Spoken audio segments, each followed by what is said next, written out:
Alright, here we go. If I want to turn this globe into a flat map, I'm gonna have to cut it open.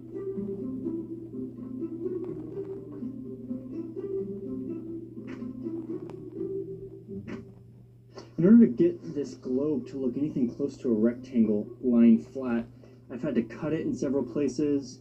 I've had to stretch it so that the countries are starting to look all wonky. And even still, it's almost impossible to get it to lay flat. And that right there is the eternal dilemma of map makers. The surface of a sphere cannot be represented as a plane without some form of distortion. That was mathematically proved by this guy a long time ago. Since around the 1500s, mathematicians have set about creating algorithms that would translate the globe into something flat. And to do this, they use a process called projection.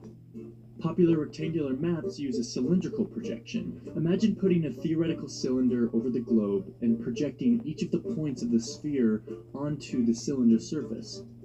Unroll the cylinder and you have a flat rectangular map. But you could also project the globe onto other objects, and the math used by map makers to project the globe will affect the way the map looks once it's all flattened out. And here's the big problem. Every one of these projections comes with trade-offs in shape, distance, direction, and land area. Certain map projections can either be misleading or very helpful depending on what you're using them for. Here's an example.